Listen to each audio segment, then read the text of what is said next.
অন্যকে শাসন করতে কার না ভালো লাগে বলুন?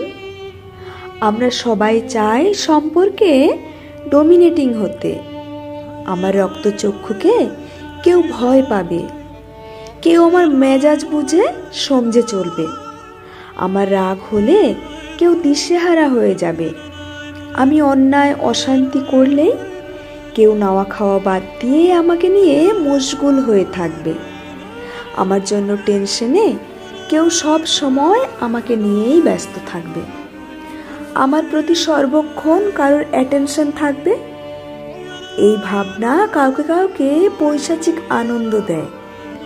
আপনার ভালো মন্দ লাগার মূল্য যদি অপরজনের কাছে না থাকে, আপনার অভিমান কষ্ট যন্ত্রণার যদি কোনো উপশম তার জানা না থাকে, আপনার চোখের জলটুকু মোছানোর কোনো চেষ্টা যদি তার তরফ থেকে না থেকে থাকে, আপনার অনুযোগ ও অভিযোগ আর রাত জেগে উপভোগ করা দম বন্ধকর কষ্টগুলো যদি তার কাছে মিথ্যে নাটক বলে মনে হয়, যদি সে যা বলবে সেই অনুযায়ী সম্পর্ক চলবে এবং আপনাকেও চলতে হবে, এই পরিস্থিতি হয়, তাহলে সেই সম্পর্ক কখনোই সমঝোতার নয়, সেটা শাসনের।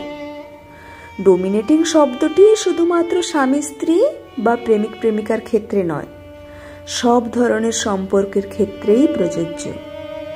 কিন্তু এই শাসক সুলভ মনোভাব এনজয় করার পাশাপাশি আপনাকে এটাও মাথায় রাখতে হবে যে শাসক আর শাসিতের মধ্যে কখনো সুস্থ সম্পর্ক তৈরি হয় না। একজন শাসকের প্রতি একজন শাসিতের কখনো রেসপেক্ট থাকে না, দরদ থাকে না, মায়া থাকে না। যা থাকে তা হলো অব্যক্ত কিছু ভয়, ট্রমা, টেনশন, দ্বন্দ্ব আর একরাশ বিরক্তি।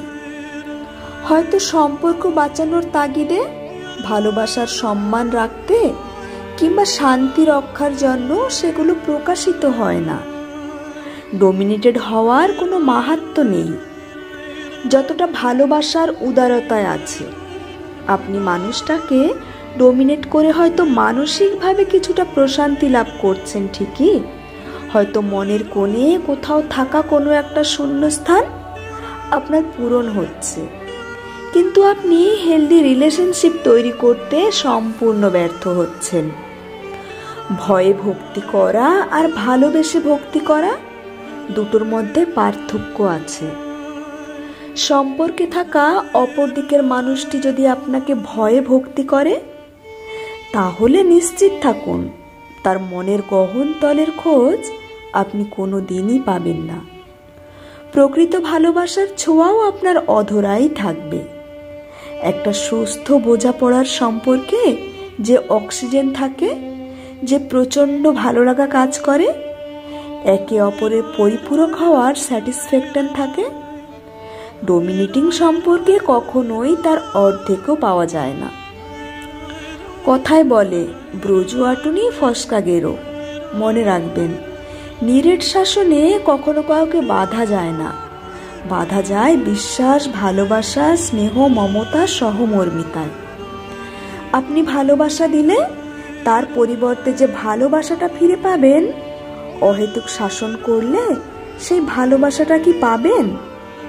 সেটা যে সম্পর্কই হোক না কেন, উল্টো দিকের মানুষটা কি আপনার কাছে কমফোর্ট ফিল করবে? আপনাকে কাছে পেলে সত্যি যে একটা অদ্ভুত আনন্দ হওয়ার কথা, সেই অনুভূতিটা কি তার আসবে? আপনাকে দেখলেই বা কিছুটা সময় আপনার সঙ্গে কাটালে তার চোখে মুখে যে আলো ফুটে ওঠার কথা, সেটা কি আদৌ হবে?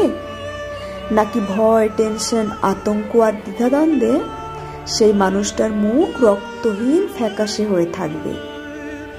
রান্নায় শুধুমাত্র ঝাল দিলে যেমন রান্নার স্বাদ বেস্বাদ হয়ে যায়, ঠিক তেমনি সম্পর্কে শুধুমাত্র শাসন করলে সম্পর্কের মিষ্টতা নষ্ট হয়ে যায়।